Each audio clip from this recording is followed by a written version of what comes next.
గొల్లవాడు ఏరుపరిచినట్లు మేకలను గొర్రెలను వేరుపరిచిన మాటను ఇక్కడ మనం చూస్తూ ఉన్నాం. అయితే ముందు చదవబడిన లేఖనంలో ఏం రాయబడి ఉందంటే ఈ వల దేనికి సాదృశ్యంగా ఉంది? పరలోకమునికి సాదృశ్యంగా ఉంది. వల వేయబడినప్పుడు అందులోకి వచ్చిన చేపలను వేరుపరిచిన విధానాన్ని మనం చూసాం.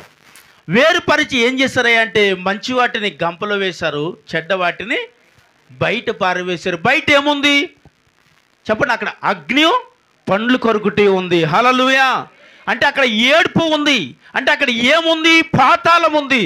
ఇప్పుడు మంచి వాటికి ఒక స్థలం ఉంది, చెడ్డ వాటికి ఒక స్థలం ఉంది. మంచిగా ప్రవర్తించే వారికి ఒక స్థలం ఉంది, చెడ్డగా నడుస్తున్న వారికి మరొక స్థలం ఉంది. ఇక్కడ వేరుపరిచినది ఎవరయ్యా చెప్పాలి? రాజు. రాజు ఎవరు?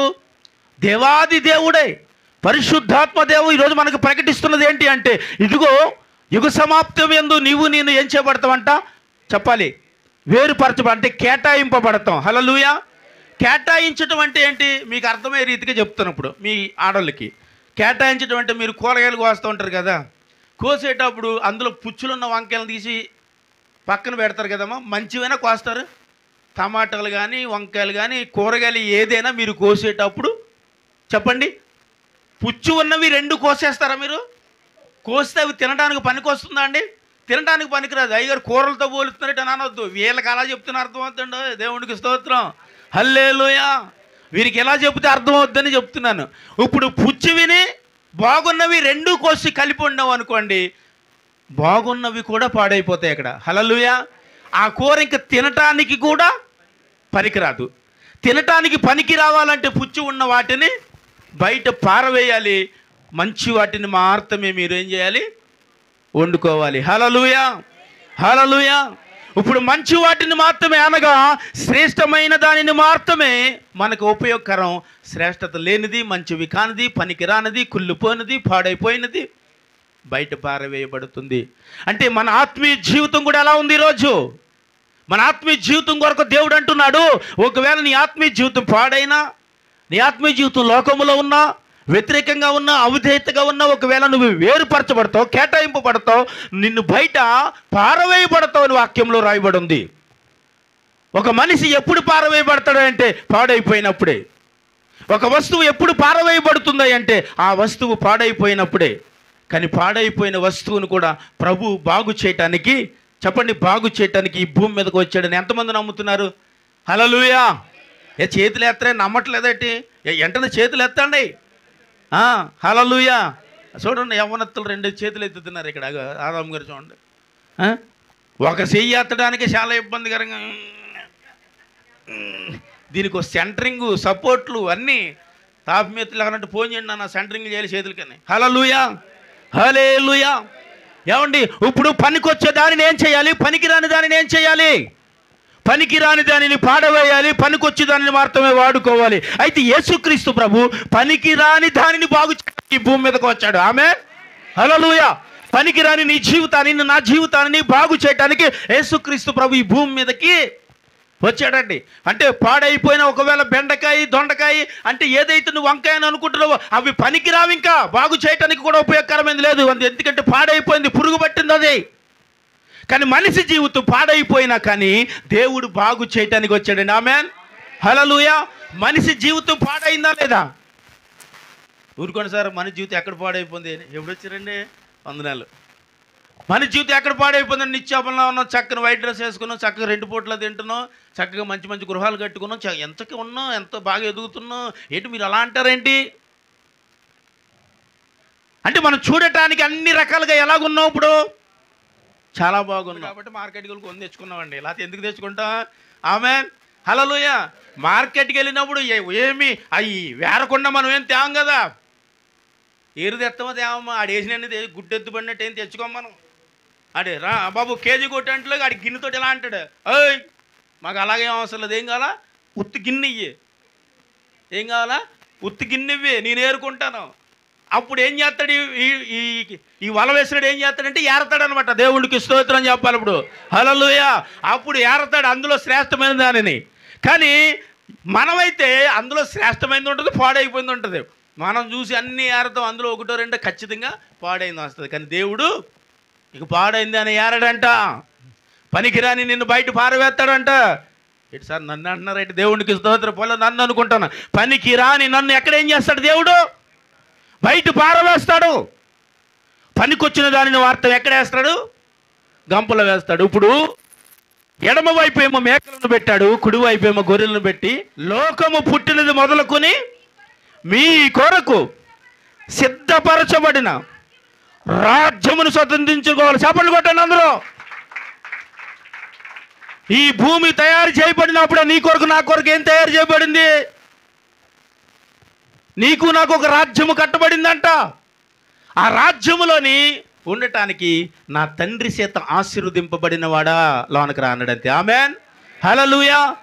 ఎవరి చేత ఆశీర్వదింపబడిన వారు చెప్పండి? దేవుడి చేత ఆశీర్వదింపబడిన వాడా లోనకి రా.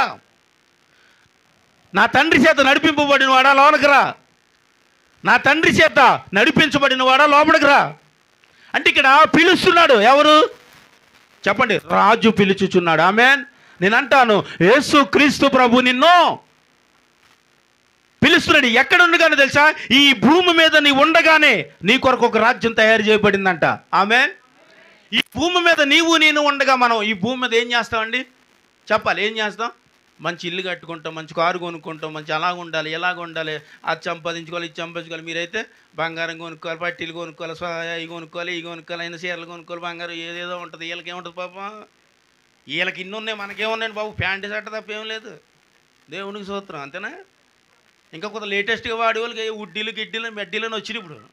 లేకపోతే మనకు అవి కూడా లేవు. షర్టునే నిక్కరే ప్యాంటు కూడా లేదు. హల్లెలూయా. ఏమండి? వీళ్ళకైతే అలంకరించడానికి బోలుంది, మనకేముంది? అలంకరించబడటానికి ఏం కావాలి ఇప్పుడు అంటే అది ఏది దించితే అది వాడేయటమే. ఎలాగుందో కూడా చూడట్లేదు. ఇప్పుడు వస్త్రధారణ విషయంలో చాలా జాగ్రత్తగా ఉండాలి. ఆమెన్, హల్లెలూయా. ముఖ్యంగా స్త్రీలు వస్త్రాలు ధరించేటప్పుడు ఎలా ఉండాలి చెప్పండి? ఏది పడితే అది ధరించకూడదు, వేయి పడితే అవి వేయకూడదు. ఎందుకంటే స్త్రీల పురుషుల్లా, పురుషుల స్త్రీలులా ఉండకూడదని వాక్యంలో రాయబడింది. స్త్రీల బట్టలు పురుషులు వేయకూడదంటే పురుషుల బట్టలు. ఇప్పుడు అమ్మాయిలు ఎలా ఉంటున్నారో తెలుసా? జీన్సులు, టీ షర్ట్లు. ఏం చేస్తున్నారు? ఎవరు వేయాలి? మరి ఆడపిల్లలు ఎందుకు వేస్తున్నారండి ఇప్పుడు? ఎందుకు వేస్తున్నారు? ఎవడో కనిపెట్టాడు, మీరు వాడేస్తున్నారు. అసలు ఎవరో ఏదో ఒక వస్తువు తయారు చేయబడినప్పుడు అది అసలు నువ్వు ధరించొచ్చా లేదా? అసలు అది నేను వేసుకోవటానికి పర్వాలేదు, నా ఆత్మీయ జీవితాన్ని కాపాడుతుందా, లేకపోతే నా ఆత్మీయ జీవితాన్ని పాడు చేస్తుందా? ఒకవేళ నువ్వు అలా అలంకరించబడి నువ్వు బయటికి వెళితే ఏమవుతుంది చెప్పాలి? నిన్ను చూసి బయట ఎంతోమంది కామెంట్స్ చేస్తారు, వెంటబడతారు. నా ఎంట వచ్చాడండి, నా వెనక పడ్డాడండి, స్కూటీ వెనక పడ్డాడండి, బండి వెనక పడ్డాడండి, షాపింగ్లోకి వచ్చాడండి, నాతో పాటు షాప్లోకి వచ్చాడు, నాతో పాటు సినిమాలకు వచ్చేసాడండి. వచ్చేస్తాడు. ఎందుకు? ఏమండి? మనం ఎలాగుండాలో అలాగుంటే ఒకరు నిన్ను ఎందుకు వెంబడిస్తారు? నువ్వు ఎలా బ్రతకాలో అలా నువ్వు బ్రతికితే ఎందుకు నీతో ఒక వ్యక్తి ఎనుక వస్తాడు? నువ్వు బ్రతకాల్సిన తీరుగా నీవు అంటే వస్త్రధారణలు అంటే కట్టు బొట్టు విషయంలో చాలా జాగ్రత్తగా స్త్రీలు అమ్మా ఉండాలి. ఆమెన్, హల్లెలూయా. అంటే నువ్వు ధరించే ప్రతి వస్తువుని అది ఎలాగుందో చూసి ధరించాలి. ఆమెన్. ఎలా ఉంటే అలా ధరించకూడదు. వాడు ఎలా కనిపెడితే అలా ధరించకూడదు. ఇప్పుడంతా కూడా ఆకర్షకరమైన వస్త్రాలు వచ్చినాయి, ఆకర్షకరమైన వస్తువులు వచ్చినాయి, ఆకర్షకరమైన దండలు, బొట్టులు రకరకాలు వచ్చినాయి. ఇవన్నీ ఎలాగున్నాయి అంటే ఆకర్షింపబడే విధానముగా ఉంది. ఎవరు ఆకర్షింపబడతారు? నీ కట్టు నీ బట్టు చూసి బయట ఉన్నవారు నిన్ను చూసి ఆకర్షింపబడుతున్నారు. మీరు కూడా ఎలాంటి బట్టలు పడితే అలాంటి బట్టలు వేయకూడదు. మీకు నచ్చిన డ్రెస్ వేయకూడదు. మనం ప్రభువుకు నచ్చినట్లుగా బ్రతకాలి అంటే మనం ప్రభువుకు నచ్చినట్లుగా మన వస్త్రధారణ కనిపించాలి. ఆమెన్, హల్లెలూయా. దేవుని సన్నిధిలోనికి మనం వెళుతున్నామంటే మన జాగ్రత్తగా మన నడవడికను, మన కట్టును, మన బొట్టును, మన ప్రవర్తనను, మన వస్త్రమును అన్నిటినీ చాలా జాగ్రత్తగా చూసుకోవాలి. ఆమెన్ చెప్పండి, హల్లెలూయా. చాలా జాగ్రత్తగా చూసుకుని మనం వెళ్ళామనుకో నీ వెనుక ఎవరు రారు, దేవుని తప్ప. ఆమెన్, హల్లెలూయా. ఎవరు ఎంటబడరండి. ఎంటబడకే కదండి ఇలాంటి వస్త్రాలు వేస్తున్నావు. నేను ఒక దిక్కుని విన్నాను కాబట్టి చెప్తున్నానండి. నేను విన్నాను, ఏమన్నా తెలుసా, వేరే ఇలాంటి వస్త్రాలు అయితే మన అంటే ఎవరు రారు అంటుంది. యావత్ర ఇదని వెనక్కి చూసాను. ఇది యావత్ర అంటే దీనికి బొట్టలేదు మొఖానికి, కైతురాలంట. దేవునికి సూత్రం, మొఖానికి బొట్టలేదు. నేనేమో అది లేటెస్ట్ ఏమో అనుకున్నాను. అని నేను చూస్తున్నానంటే దేవునికి స్తోత్రం అంటుంది. నీ బతుకు చేడ నువ్వు ఏర్పడతావే తర్వాత ఎవరో చూస్తారని ఆనందపడుతుంది. ఎందుకంటే ఈ పక్కనున్న ఏమంటుందో తెలుసా అండి, మన వస్త్రాలను బట్టి మనం చూస్తారు, ఇలాంటివి అయితే ఎవడో చూడ నిన్ను అంటుంది. అంటే దానికి అర్థం ఏంటి, నీ వస్త్రమును బట్టి, నీ కట్టు, నీ బొట్టును బట్టి ఎదుటివారు నిన్ను. కాబట్టి మన కట్టు బొట్టు అరికాలు మొదలుకొని నడి నత్తి వరకు దేవునికి మాత్రమే మహిమకరంగా ఉండాలి. ఇప్పుడు ఒక మాట అంటుంది బైబిల్లో, నీ మాటలోను నీ ప్రవర్తనలోనూ దేవునికి మహిమకరముగా ఉండాలి. అంటే నీవు మాట్లాడే మాటే దేవునికి మహిమ రావాలంటే, నీ ప్రవర్తన దేవునికి మహిమ రావాలంటే, నీ మాటలో లేకపోతే నీ క్రియలలో దేవునికి మహిమ రావాలంటే నువ్వు కట్టే వస్త్రం ఎలా ఉండాలండి, నువ్వు ధరించే వస్త్రం ఎలా ఉండాలి. నువ్వు బయటికి వెళుతున్నావంటే బయటికి వెళ్ళి ఇంటికి వచ్చే వరకు నీ ప్రవర్తన కూడా ఎలా ఉండాలి. ఒకవేళ అలా నచ్చినట్లు, ఎవరికి నచ్చినట్లు, లోకానికి నచ్చినట్లు కాదు, ప్రభువుకు నచ్చినట్లుగా ఒకవేళ నువ్వు ఉంటే అది నీ దేవునికి మాత్రమే మహిమ కలుగునుగాక. ఆమేన్, హల్లెలూయా. అంటే నీ మాటలోనే దేవుడికి మహిమ రావాలి అని బైబిల్లో రాయబడి ఉందంటే, నువ్వు వేసే వస్త్రములో దేవుడికి మహిమ రావాలి, నీ నడకలో మహిమ రావాలి, నీ ప్రవర్తనలో మహిమ రావాలి. అంటే ప్రతి విషయంలోని ఎవరికి మహిమ రావాలి అంటే, ఒక క్రైస్తవులు ఇలా ఉంటారండి, వాళ్ళ వస్త్రం ఇలా ఉంటుంది, వాళ్ళ నడవడికి ఇలా ఉంటుంది, వారిని మనం వెంబడించకూడదు, వాళ్ళతో మనం వెళ్ళకూడదు, వాళ్ళతో మనం ఉండకూడదు అని ఇతరులు చూసి నిన్ను ఆశ్చర్యపోయేటట్టుగా నువ్వు కనిపించాలి. ఆమె చెప్పండి, హల్లెలూయా. ఇతరులు చూసి ఆశ్చర్యపోవాలి. ఎవరిని చూసి అంటే, నేను క్రీస్తుని పోలి నడుచుచున్న ప్రకారమును మీరు నన్ను పోలి నడవమన్నాడు. స్తోత్రం చెప్పండి. ఎవరిని పోలి నడవాలి మనం? సరే, క్రీస్తుని ఎలాగో పోలి నడవలేము మనము. అపోస్తలుడైన పౌలు అంటున్నాడు, నన్ను పోలన్న నడవండి. అంటే దేవుని పోలి నడవటానికి, ఏమంటే దేవుని పోలి ఎలా నడవగలను అని ఒకవేళ మీరు అనుకోవటానికి కూడా లేదు. ఎందుకంటే దేవుడి భూమి మీదకి వచ్చి అలా నడవాలో నేర్పించి వెళ్ళిపోయాడు. స్తోత్రం చెప్పండి, హల్లెలూయా. దేవుడి భూమి మీదకి వచ్చి ఎలా నడవాలో, ఎలా ఉండాలో, ఎలా మాట్లాడాలో, ఎలా ప్రవర్తించాలో, ఎలా తినాలో, ఎలాంటి సహవాసం చేయాలో, ఎలాంటి వాళ్ళతో ఉండాలో, ఎలా సువార్త ప్రకటించాలో, ఎలాగా దేవుడి కొరకు, దేవుని రాజ్యం కొరకు ప్రకటించాలో ఆయన ఈ భూమి మీదకి వచ్చి బ్రతికి చూపించి వెళ్ళిపోయాడు. కాబట్టి ఇప్పుడు నువ్వు ఆ మాట అనటానికి కూడా మనం ఏమని, అయ్యా మరి ఎలా నడవాలో నాకు తెలియదు కదా అని అనటానికి కూడా మనకి సరిపోవండి. ఎందుకంటే ఎలా నడవాలో నేర్పించేశారు ఆయన. దేవునికి స్తోత్రం.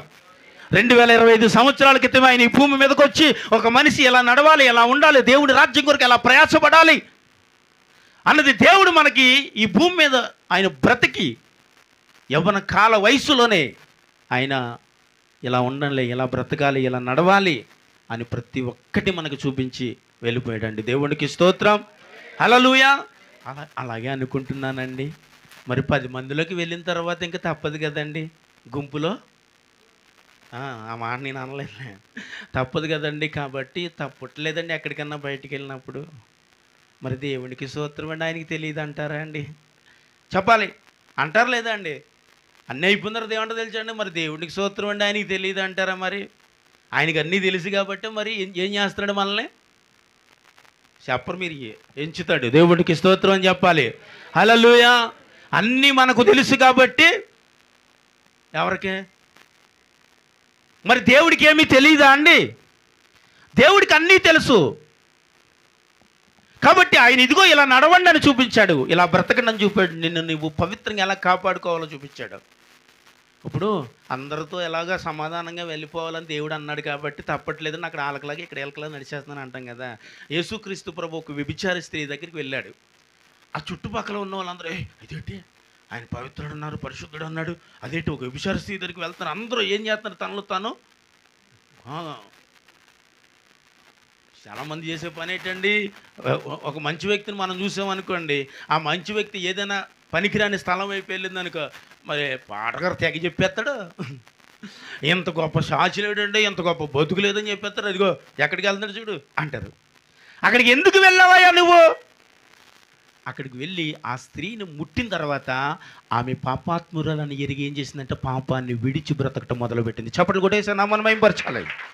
పాపాన్ని విడిచి బ్రతకడం మొదలుపెట్టింది. అప్పుడు ఆ చుట్టుపక్కల ప్రజలందరూ ఏమన్నా తెలుసా, ఒక పాపాత్మురైన స్త్రీని ప్రభు తాకితే పాపాన్ని విడిచి బయటకు వచ్చింది. ఆమేన్, హల్లెలూయా. అంటే ఆమెలో ఏముంది? పాపం ఉంది. ముట్టిన వ్యక్తిలో ఏమి లేదు, పాపం లేదు. కాబట్టి వాక్యం వింటున్న నీకు ఎలా బ్రతకాలో తెలుసు కాబట్టి 10 మందితో సమానంగా వెళ్ళిపోకూడదు. నువ్వు అక్కడ వేరుపరచబడి కనిపించాలి. ఆమెను చెప్పండి. వేరుపరచబడి కనిపించాలి. ఎలా వేరుపరచబడి కనిపించాలి? ఎవరు అనాలండి? ఈ వ్యక్తి క్రైస్తవుడు, ఈ వ్యక్తి క్రైస్తవురాలు.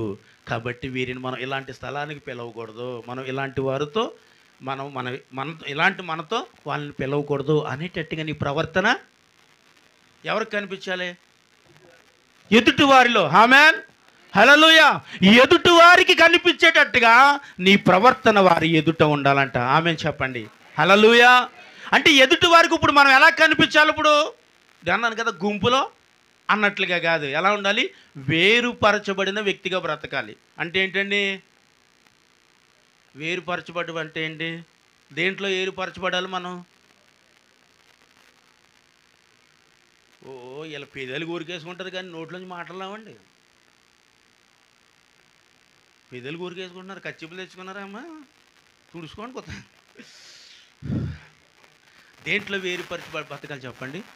ఆత్మీయ జీవితం ముందు నువ్వు ప్రతి విషయంలోనే వేరుపరచబడాలి. ఒక్కటని చెప్పడానికి ఏం లేదు, ప్రతి విషయంలోనే. ఎందుకంటే ఈ భౌతిక సంబంధమైన లోకంలో ఒక మనిషిని పాడు చేసేవి ఎన్నో ఉన్నాయి. కాబట్టి ప్రతి విషయంలోని క్రైస్తవుడు ఖచ్చితంగా వేరుపరచబడే బ్రతకాలి. మనకు నచ్చినట్టు బ్రతకూడదు, ప్రభువుకు నచ్చినట్టు బ్రతకాలంటే వేరుపరచబడే బ్రతకాలి. ఆమేన్, హల్లెలూయా. వేరుపరచబడి బ్రతికావు కాబట్టి దేవుడికి నిన్ను వేరడు. స్తోత్రం చెప్పాలి ఇప్పుడు. హల్లెలూయా.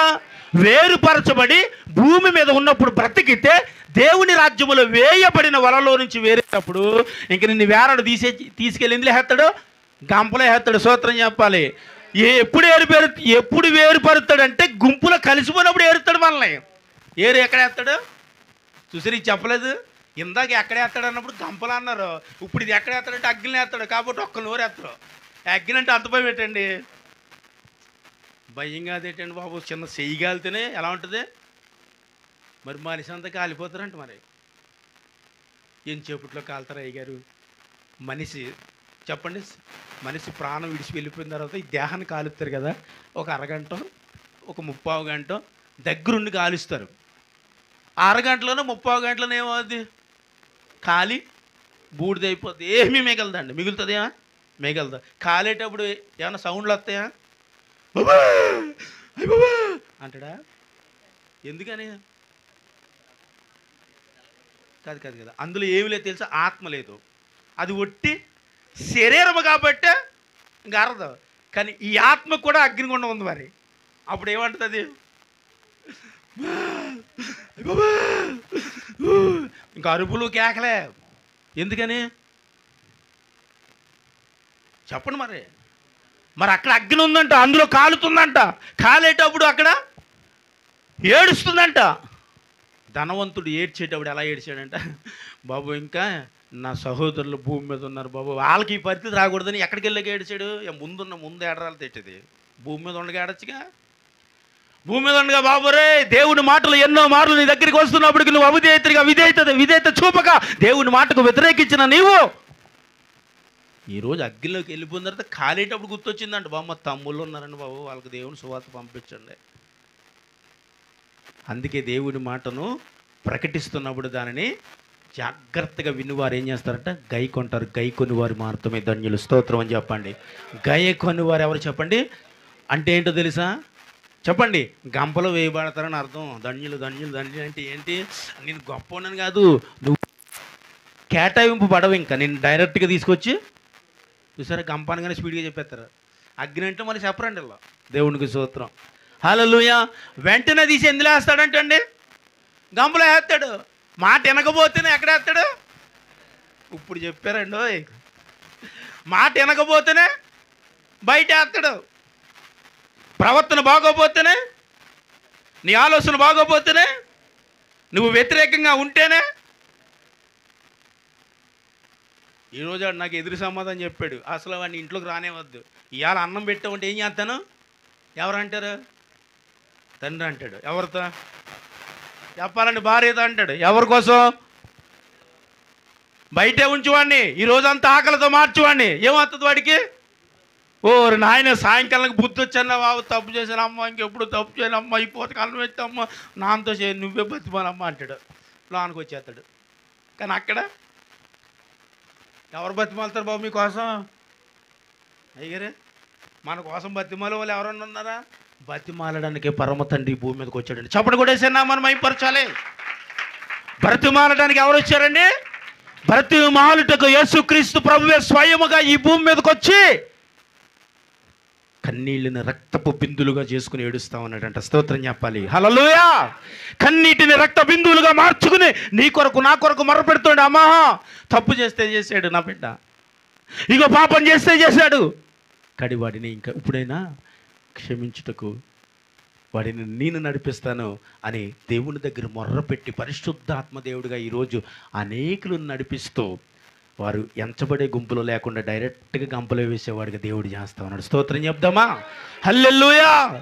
అంటే ఎవరయ్యా వీరంటే దేవుని ఆత్మచేత నడిపింపబడేవారు. ఆమెను చెప్పండి, హల్లెలూయా. దేవుని ఆత్మచేత నడిపింపబడి వారు ఎలా ఉంటారు, ఇప్పుడు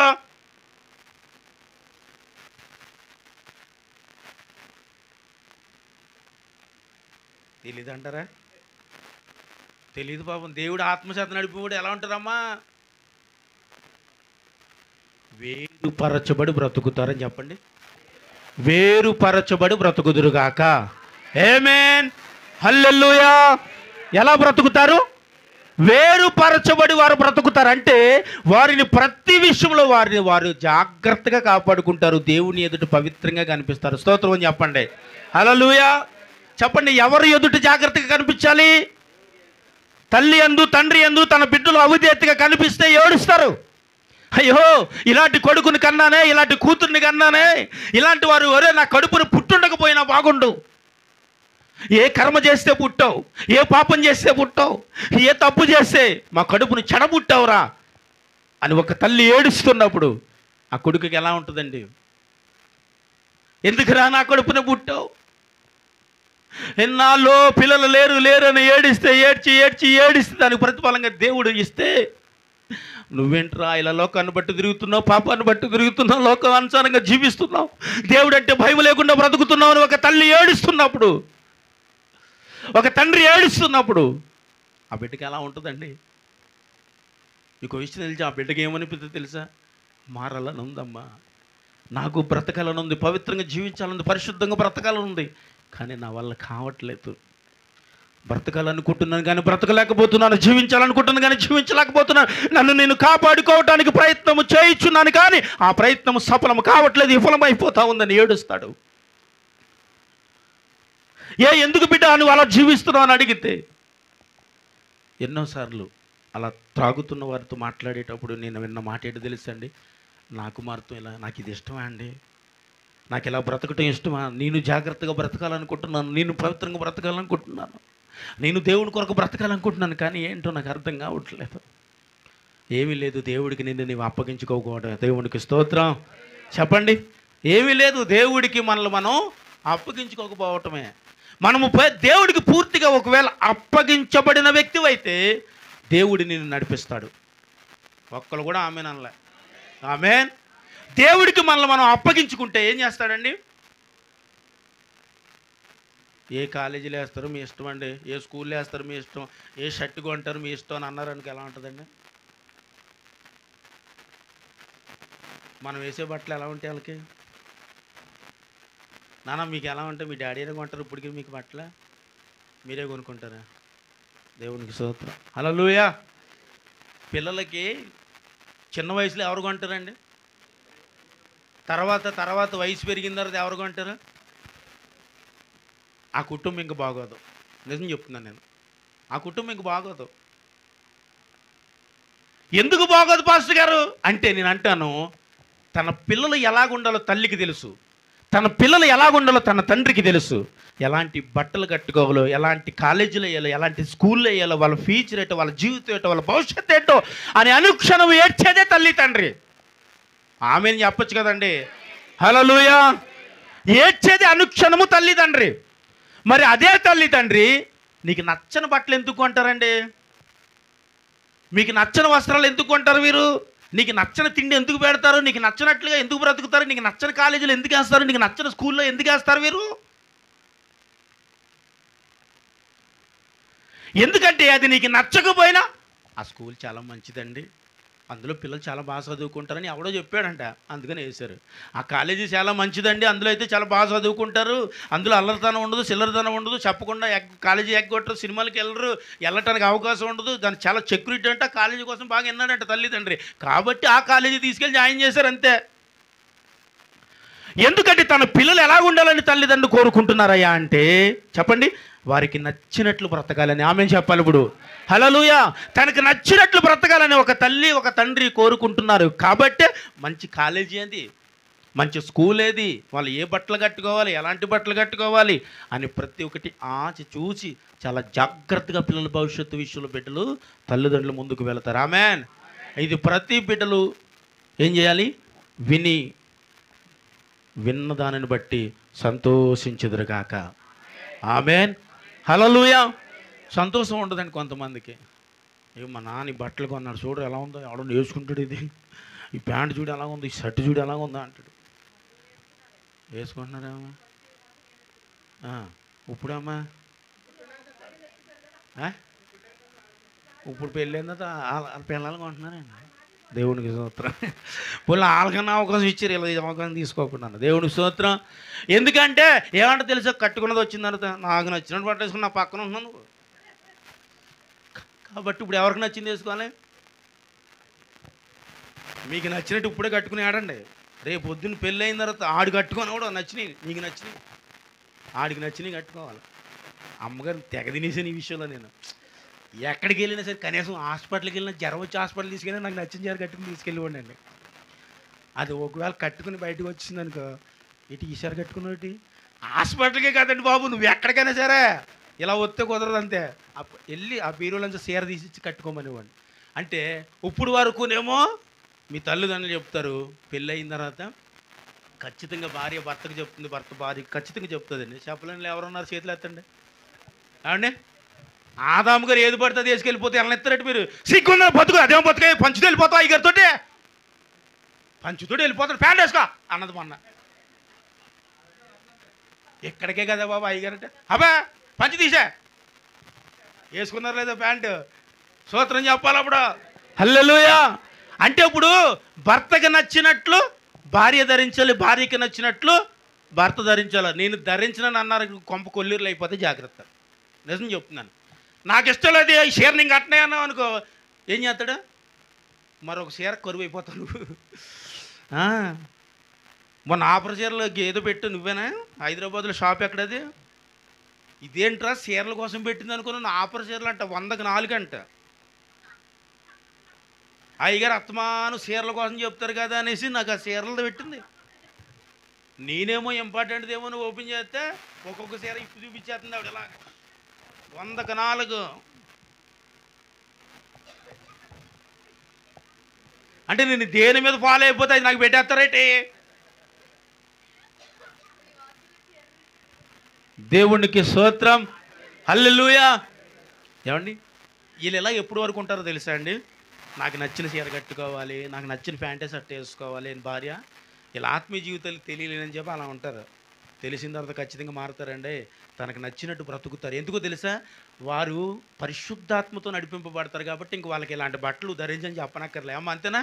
దేవునికి స్తోత్రం. హల్లెలూయా. కాబట్టి ఇప్పుడు ఆయన రక్షణ పొందిన కానించి అతని వస్త్రధారణ, మాట తీరు, ప్రవర్తన అన్నీ మారిపోయినాయి. ఆదాము గారికి ఒక మనిషి అలా ఉండాలి. ఆమేన్. అంటే రక్షింపబడక మునుపు నువ్వు ఎలాగన్నా ఉండు. అదేటయ్య గారు అంటే నచ్చినట్టు బ్రతికేమంటారా? నచ్చినట్టు బ్రతకకు, ప్రభువుకు నచ్చినట్టు బ్రతుకు. నేను అది చెప్తున్నా. అలా బ్రతకపోతే రక్షణ నీ దగ్గర రాదు.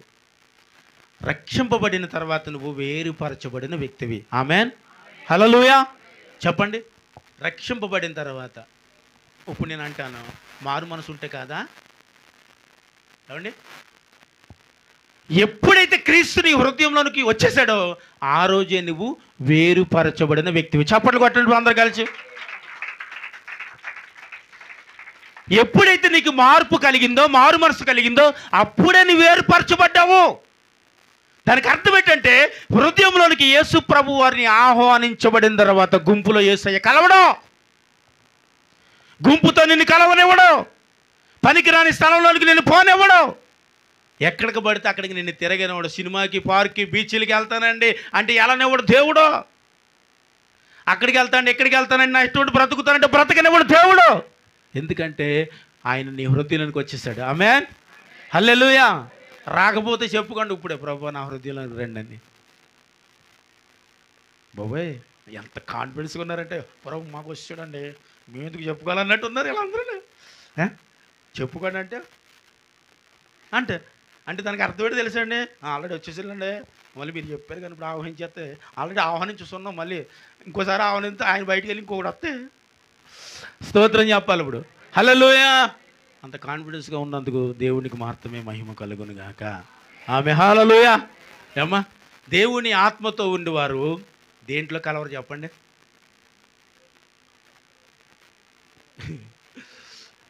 దేంట్లో కలవరు? గుంపులో కలవరు. ఏమండి? దేంట్లో పడితే దాంట్లో కలవరాలు. వేరుపరచబడి బ్రతుకుతారు, కొంతమందిని వేరుపరుచుతారు. స్తోత్రం చెప్పాలి. హల్లెలూయా. కొంతమందిని ఏం చేస్తారు వారు? వేరుపరచడం అంటే ఏంటండి? నువ్వు ఎలా బ్రతుకుతున్నావు, నీ జీవితం ఏంటో, నీ భవిష్యత్తు ఏంటో అది వారికి తెలియచేసి వారిని కూడా గుంపులోంచి బయటికి తీసుకొస్తా. అంటే ఒకరిని అగ్నిలో నుండి లాగినట్టు వారిని లాగుతామని వాక్యం సెలవిస్తుంది. ఆమె చెప్పండి. హల్లెలూయా. చెప్పండి. ఇప్పుడు ఎవరిని వేరుపరచాలి? ఇప్పుడు మేకలని దేవుడు వేరుపరిచాడు. ఇక్కడ గొర్రెలను మాత్రము ఏం చేశాడు? రండి నా తండ్రి రాజ్యములోనికి వచ్చి స్వతంత్రించుకోండి, ఇది మీదే. అన్నాను కదా, భూమి మీద ఉండగా మనం చాలా స్వతంత్రించుకుంటాం, చాలా దాచుకుంటాం, చాలా వాటి వరకు ప్రయాసపడుతూ ఉంటాం. కానీ ఆయన అంటున్నమాట తెలుసు, నువ్వు పుట్టినప్పటి నుంచి నీ కొరకు ఒక రాజ్యం కట్టబడి ఉందంట. ఆమేన్, హల్లెలూయా. నీ కొరకు ఏం కట్టబడి ఉంది? ఒక రాజ్యము కట్టబడి ఉంది. దాని కొరకు ఎతకం మనం. పరలోకంలో నీ కొరకు నా కొరకు ఒకటి సిద్ధపాటు చేయబడింది, దాని కొరకు మనం ఎతకం. ఈ భూ సంబంధమైన వాటి కొరకు మాత్రమే ఎతుకుతూ ప్రయాసపడిపోయి ఇది నాది, ఇది నాది, ఇది నాది. ఏది నీది కాదు బిడ్డ. ఇది నీది, ఇది నీది, నీది నీది నన్ను అనుకోవద్దు అసలు. ఎందుకంటే ఈ భూమి మీద ఉండగా మాత్రమే అవి నీతో ఉంటే కానీ నువ్వు చనిపోక రావు కదా. కాబట్టి నువ్వు ఇది నాది అని అనొద్దు. ఎంతకాలం బ్రతుకుతామో తెలీదు. గొడవలతో, అసూయతో, కోపంతో, వాళ్ళ మొహం చూడడం, వాళ్ళతో మాట్లాడడం. ఎన్నాళ్ళు బ్రతుకుతావు? ఎన్నాళ్ళు జీవిస్తావు? ఎందుకు కోపం, ఎందుకు అసూయ, ఎందుకు పగ? ఇవి ఉంటే మనం ఏర్పడతాం కదా, తెలుసు కదా. కాబట్టి అందరితో ఎలా కలిసిపోవాలి నువ్వు?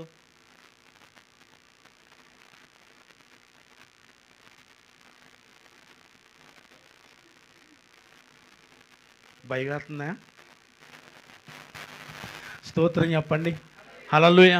ఇప్పుడు యేసుక్రీస్తు ప్రభు ఎవరి మధ్యన కూర్చున్నాడంట? ఓ యేసు ప్రభు కానీ చాలా చెప్పేశారు. చూడండి ఎలాంటి వాళ్ళ మధ్యలో కూర్చున్నాడు. వాళ్ళందరూ ఎవరల్లో? లోక సంబంధమైన వ్యక్తులు. వాళ్ళ మధ్యన కూర్చున్నాడు. యేసుక్రీస్తు ప్రభు కోసం ప్రకటన చేస్తున్నారు మీరు అంటున్నారు వీళ్ళందరూ. కానీ యేసుక్రీస్తు ప్రభు వాళ్ళ మధ్యన కూర్చుని చేసేదేంటి? వాళ్ళతో కలిసి ఉన్నాడా? వాళ్ళతో కలిసి తాగాడా? వాళ్ళతో కలిసి తిరిగాడా? వాళ్ళ మధ్యన కూర్చుంటేనే వాళ్ళ హృదయ ఆలోచనలు మారిపోయినాయి. స్తోత్రం చెప్పాలి. వాళ్ళ మధ్యన కూర్చుంటేనే వాళ్ళ హృదయ ఆలోచన మారిపోయినాయి. ఎవరితో స్నేహం చేస్తున్నా నిన్ను బట్టి వాళ్ళు మారాలి. ఆమేన్ చెప్పాలి.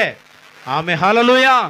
మనం ఎవరితో ఉంటున్నామో వారు నిన్ను బట్టి ఖచ్చితంగా మారాలి. మారాలంటే ముందు నువ్వు వేరుపరచబడి బ్రతకాలి. ఆమేన్ చెప్పండి.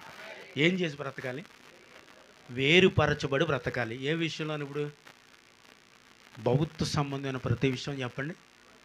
భౌతిక సంబంధమైన ప్రతి విషయంలో, ఆత్మ సంబంధమైన విషయంలో వేరుపరచబడకూడదు. ఆత్మ సంబంధమైన విషయాలు ఏం చేయాలి? నేను ఇలాగే బ్రతుకుతానయ్యా, నీ కొరికే బ్రతుకుతాను అనే వ్యక్తిగా బ్రతకాలి. ఆమె చెప్పాలి. ఇప్పుడు హల్లెలూయా. చూడండి ఇంకొక మాట చూపించి నేను ముందుకు వెళ్తున్నాను. 25లోనే మత్తయి సువార్త 25:41 చదవండి. శపింపబడిన వారులారా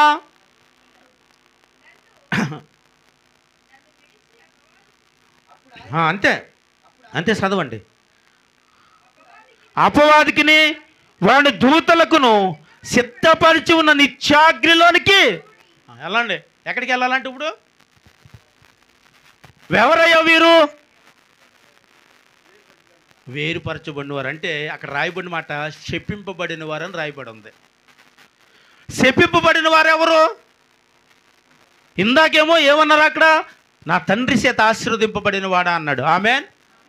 ఓహో, తండ్రి చేత ఆశీర్వదింపబడటం అంటే భూ సంబంధమైన విషయంలో ఆశీర్వాదం వచ్చిన వాళ్ళంటే కాదు. అలాగైతే ఆ ధనవంతుడు పాతాళానికి ఎందుకు వెళ్తాడు?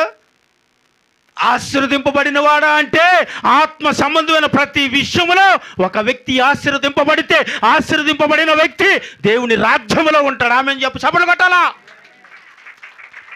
ఈ వ్యక్తిని దేవుడు అంటున్నమాట, శపింపబడిన వాడా, శపింపబడిన వాళ్ళ రండి. అపవాదికిని వాడి దూతలకు ఏం చేయబడి ఉంది? ఇక్కడ ఒక నరకం తయారు చేసిన అందులోనికి మీరు వెళ్ళిపోండి. వీరెవరంట? శపింపబడిన వారు. శపింపబడటం అంటే ఏంటండి? అంటే భూమి మీద తానుకు నచ్చినట్టు బ్రతికితే దేవుడు వారిని శపింపబడిన వారు అన్నాడు. ఆమేన్, హల్లెలూయా. అంటే నీకు నచ్చినట్టు ఒకవేళ నువ్వు బ్రతికితే దేవుని దృష్టిలో శపింపబడిన వ్యక్తిగా ఎంచాడు. ఎందుకంటే పాతాళం ఎవరి కొరకు సిద్ధపాటు చేయబడి ఉందంటే ఎవరి కొరకు? శపింపబడిన వ్యక్తి.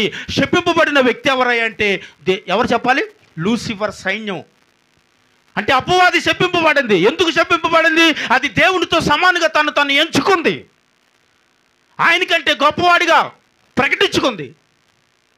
నేనే గొప్పవాడిని, దేవుడి కంటే అద్భుతాలు ఆశ్చర్యకార్యాలు చేస్తున్నాను అని అనుకుని ఒకే ఒక అహంకారముతో దేవుని రాజ్యము నుంచి తన్నబడింది.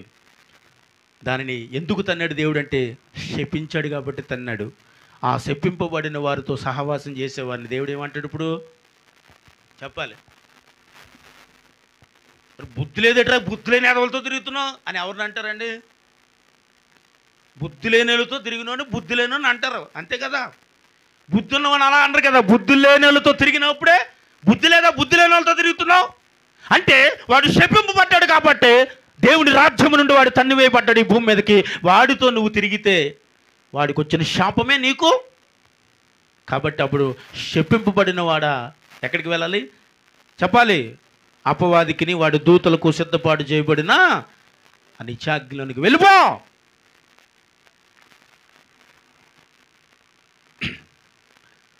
అంటే శపింపబడిన గుంపు ఇప్పుడు ఎవరు చెప్పాలి? అపవాది, అంతే కదా? శపింపబడింది అపవాదే కదా. అంటే అపవాదువుతో సహవాసం చేసేవారిని ఏమంటారు ఇప్పుడు? శపించబడిన వారే. అంటే లోక భౌతిక సంబంధమైన విషయాలతో సహవాసం చేసేవారు శపింపబడిన వారిని స్వయముగా లేఖనము.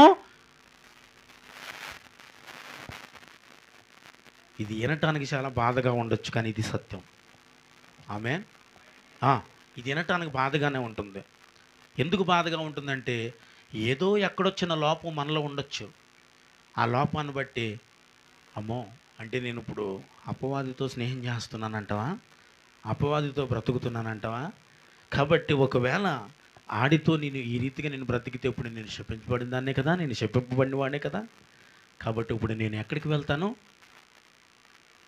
ఒక్క స్వరం లేపబడలేదండి అండి, నరకానికి వెళ్తాను. అదే తండ్రి చేత ఆశీర్వదింపబడుతుంటే ఆత్మ సంబంధమైన ప్రతి విషయంలో ఒక వ్యక్తి ఆశీర్వదింపబడిన వ్యక్తి అయితే దేవుని ఎదుట వారు నిలబడతారు. చప్పట్లు కొట్టండి ఒకసారి అందరు కలిసి. హల్లెలూయా. ఎక్కడ నిలబడతారు వారు?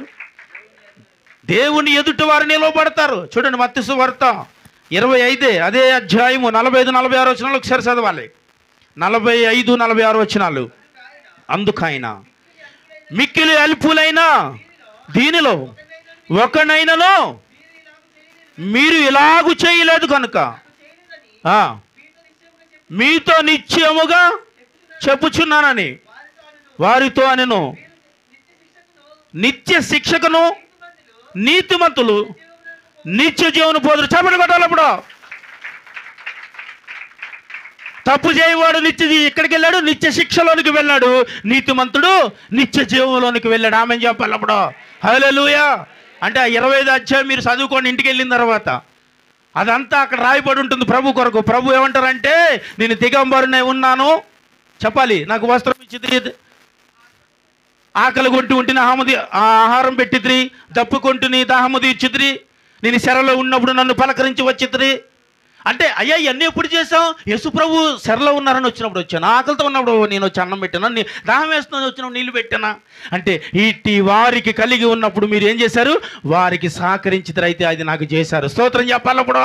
అలాంటి ఎవరైతే ఉన్నారో వారికి మీరు సహకరించి సహాయం చేశారు కాబట్టి అవన్నీ నాకు చేశారు. అమ్మకు ముద్దుంటూ పెట్టంటే కాలు చేతున్న పోతులా ఉన్నావు, అడుక్కుంది ఉన్నావు అంటాం కదా అప్పుడప్పుడు. ఒకవేళ వాడికి నిజంగా కాలు చెయ్య ఉన్నా, ఏదైనా పని చేద్దామన్నా ఇచ్చేవాడు కూడా ఉండకు, ఒక్కోసారి వాడు అడుక్కోవాల్సిన పరిస్థితి వస్తుంది తెలుసా అండి. పాప అన్ని అవయవాలు బాగున్నా, ఒకవేళ కొంతమంది అయితే ఇప్పుడు నేను ఇన్ని సంవత్సరాల నుంచి నేను భక్తి చేస్తానే ఉన్నానండి, ఇన్ని సంవత్సరాలు నా జీవితం దేవుని దగ్గరే ఉందండి, ఇన్ని సంవత్సరాల నుంచి అమ్మో నేను చేసిన భక్తి అంతా ఇంత కాదండి. సరే, రేపు మరణం తర్వాత నువ్వు ఎక్కడికి వెళ్తావమ్మా? అదే టైగర్ అలా అడుగుతారు, ఖచ్చితంగా పరలోకం వెళ్తున్నా. ఎక్కడికి వెళ్తున్నా? ఖచ్చితంగా పరలోకం వెళ్తున్నా. పరలోకం వెళ్తాను అన్న వాళ్ళందరూ సూత్రం చెప్పండి. నేను చెప్పుకుంటాను బాబాయ్. హల్లెలూయా. నువ్వు వెళ్ళవా? వెళ్తావా అంటే సూత్రం చెప్పలేదు మరి. పరలోకం వెళ్దామని ఆశ అందరికీ ఉంది కదా అండి. కానీ ఆశకు తగినట్లు కొంతమంది బ్రతకలేక దేవుని రాజ్యానికి దూరం అవుతున్నారు. అంటే ఆశకు తగినట్టు బ్రతకడం ఇదేటండి? వయసు ఉంది మరి అలా బ్రతకాలంటే ఎలాగండి? చాలా వయసు ఉంది, యవ్వన కాలంలో ఉన్నాం, మరి అలా బ్రతకడం కష్టం కదండి. సరే, మరి ఎప్పుడు చేద్దాం అనుకుంటున్నాం? 80 సంవత్సరాలు వచ్చి 90 సంవత్సరాలు వచ్చినాయంటే మంచం మీద పడి ఉంటాం కాబట్టి, ఇంకెవడ కదిపేది లేదు కాబట్టి, ముద్ద తెచ్చి వేడేస్తారు కాబట్టి అప్పుడు ఏమనుకుంటా కూర్చుంటాం? సూత్రం ప్రభా, ముద్దు పెట్టారు ఈ పూటకి. సూత్రం ప్రభా, ఏం చేశారు? 5 అయ్యేసరికి సాయి ఇచ్చారు, ఈ టీజుకు పోసారు, కొట్టి టిఫిన్ పెట్టారని అప్పుడు దేవుని సుతిస్తాడంట. అప్పుడు వరకు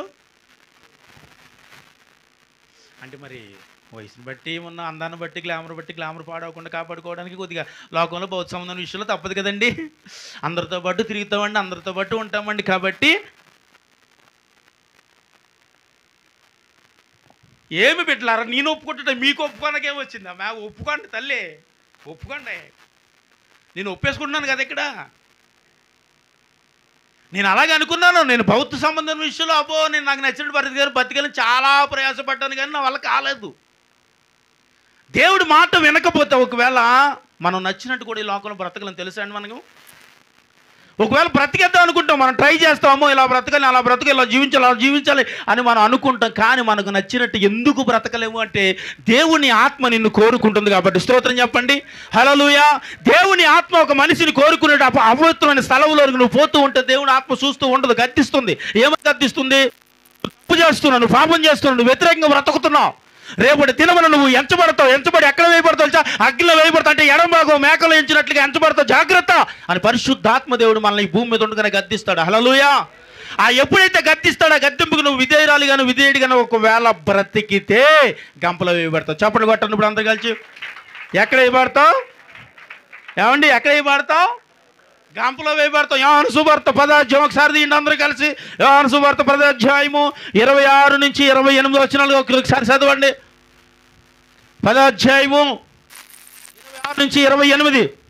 అయితే మీరు ఆ గొర్రెలలో చేరిన వారు కారు కనుక మీరు నమ్మరు.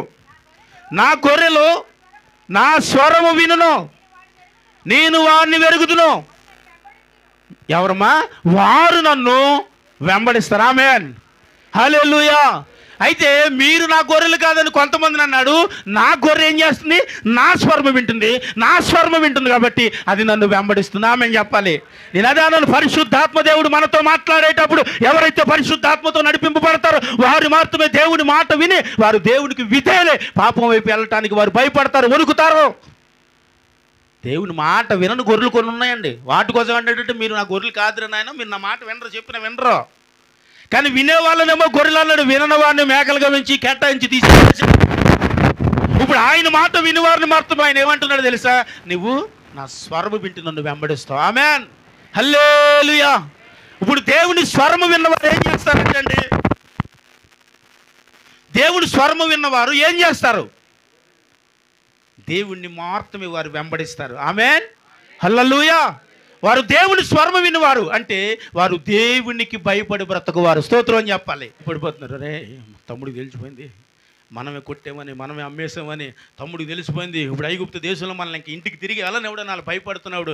అన్నలారా మీరేం భయపడొద్దు, ఎందుకంటే నేను తిరిగి రివెంజ్ తీర్చుకునేవాడిని గాను, ఎందుకంటే నేను దేవునికి భయపడేవాడను అన్నాడు. ఆమేన్, హల్లెలూయా. దేవునికి భయపడే ఒక వ్యక్తి ఎదుటి వ్యక్తి మీద ఎప్పుడు రివెంజ్ తీర్చుకోవడం, కోపం ఉంచుకోవడం, కలిసిపోతూ ఉంటాడు. వాళ్ళు తిట్టినా, వాళ్ళు ఏమైనా, అన్నగారులు అంత తప్పు చేసినా, గుంటలో పాడేసినా, అమ్మి పాడేసినా, తన దర్శనాలన్నీ కోల్పోతున్నానని యోసేపు తెలుసుకున్నా, కానీ ఐగుప్తు దేశం అన్నగారులు వచ్చినప్పుడు ఆనందించాడు కానీ చెప్పండి కోపగించుకోలేదు. మీకు విషయం తెలుసా? యోసేపు జీవితంలో అమ్మబడ్డాడు కాబట్టి కొన్ని దేశాలకు అన్నం పెట్టాడండి. స్తోత్రం చెప్పాలి. కొన్ని దేశాలకు అన్నం పెట్టే తెలివితేటలు దేవుడు ఎవరికి ఇచ్చాడు? యోసేపుకి ఇచ్చాడు. ఆమేన్. ఎందుకంటే మీరు ఆ రోజు పంపి ఉండకపోతే ఈరోజు ఇంతమంది ప్రజలు నేను కాపాడి ఉండేవాడిని కానన్నాడు. ఆమేన్, హల్లెలూయా. ఇప్పుడు కోపగించాడా లేకపోతే ఏం చేశాడు చెప్పండి? ప్రేమ చూపించాడా? ప్రేమ చూపించాడు, కోపం చూపించలేదు. ఆ రోజు మీరు అమ్మేశారు కాబట్టే కదా నేను ఐగుప్తు దేశంలోకి వచ్చాను, అందుకే కదా ఎన్ని సంవత్సరాలు బానిసగా బ్రతికాను. ఈరోజు దేవుడు నా పక్షాన ఉన్నాడు కాబట్టి ఈ ఐగుప్తు దేశానికి నన్ను ప్రధానమంత్రి చేశాడు. ఇగో వీడిని బంధించండి. ఇప్పుడే ఎవరంటారు? మీరు చెప్పరు, నేను చెప్పనా? నాలోటోడు అయితే అంటాను నేను. స్తోత్రం చెప్పాలి, హల్లెలూయా. నాలోటోడు అయితే ఏమంటానండి? ఆ రోజు ఆ పరిస్థితిలో ఉన్నప్పుడు నన్ను పట్టించుకోలేదు. ఐగుప్తు దేశానికి అమ్మేసావు, బానిసలుగా ఉన్నప్పుడు నన్ను కుక్కను చూసినట్టు చూశారు తెలుసా? ఎంత బంధించారో తెలుసా? అలా కొట్టారు తెలుసా? కడుపు నిండా కూడి పెట్టలేదురా? నాన్న దగ్గర మీరు అందరూ ఉన్నారు, చక్కగా బ్రతికారు, చక్కగా జీవించారు, మంచి వార్తలు నాన్న కొనిచ్చాడు, తను నచ్చినట్టు బ్రతికారు. నేను ఎక్కడ బ్రతికాను? ఐగుప్తు దేశంలో బానిసగా బ్రతికాను. ఈరోజు నేను బాగున్నాను, నా దగ్గరికి అంటారా అనరండి? చెప్పాలి. కానీ యోసేపు అన్నాడా?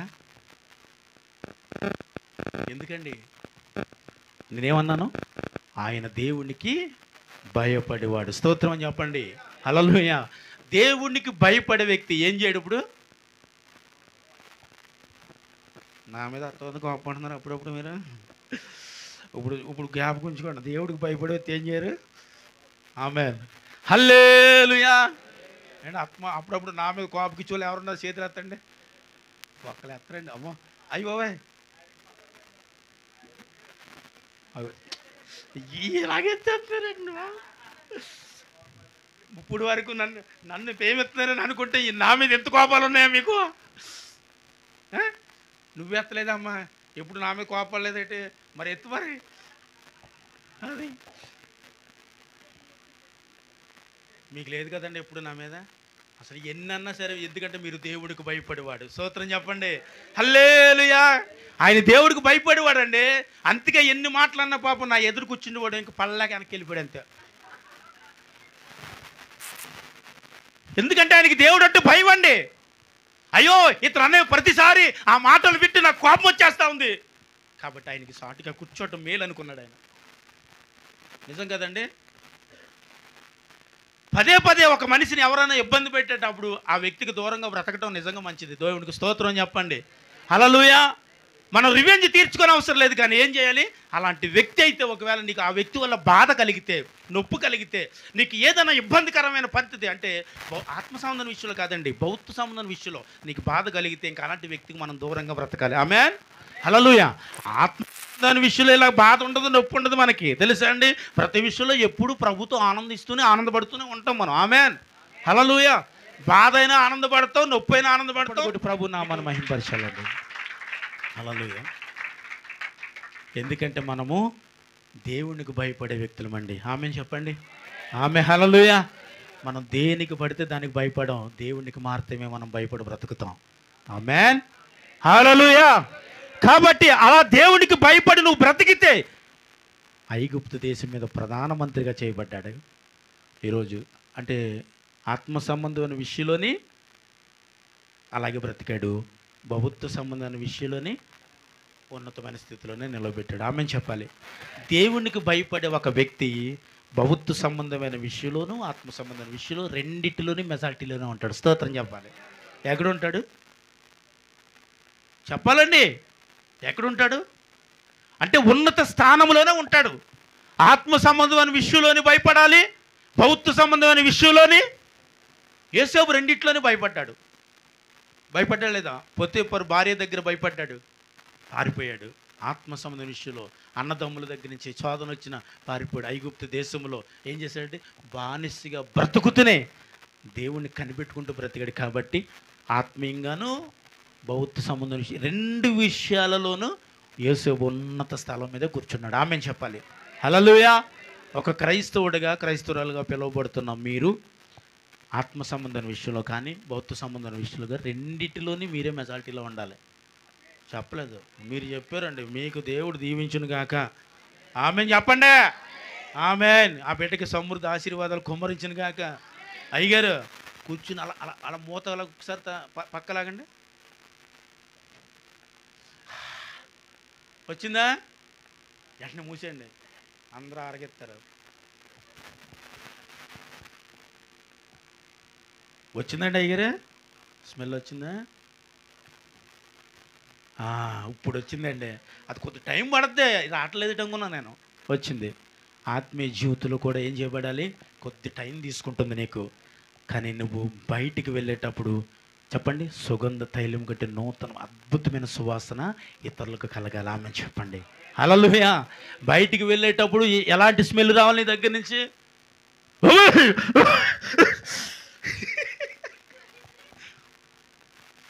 దగ్గు కాదే తల్లి, ఇదేం వాసనండి బాబా. కొంతమంది దగ్గర నుంచి ఎలా వచ్చేద్ది అంటే ఇది భౌతిక సంబంధమైన స్మెల్, ఆత్మ సంబంధమైన స్మెల్లా? రెండు స్మెల్ ఉంటాయి తెలుసా మనకి. క్రైస్తవులకి రెండు స్మెల్స్ ఉంటాయి. ఒకటి ఆత్మ సంబంధం ఉంటుంది, రెండోది 4-5 రోజులు అలా స్నానం చేయకుండా చర్చికి వచ్చారనుకో ఏ స్మెల్ వస్తుంది పక్క వాళ్ళకి. ఈ మధ్యలో ఏమో ఏదో స్ప్రేలు కనిపెట్టారు, బాడీ స్ప్రేలు. దీంతో పెద్ద స్నానంతో పెద్ద పని, అంత పని ఏముంటుందా అయ్యారు? ఏదో అప్పటికప్పుడు లెగటో రెడీ అయిపోయి టక్మ చర్చికి వచ్చేద్దంటే ఎలాగైపోతుందో నీకు సాధ్యం ఏంటంటే బాడీ స్ప్రే ఉంది కదా, టపా టపా టపా కొట్టి వచ్చేస్తుంటే అసలు పక్కన కూర్చున్న వాళ్ళకి ఇంకా ఆ స్మెల్ కంటే ఈ స్మెల్ బీర్చేస్తున్నారు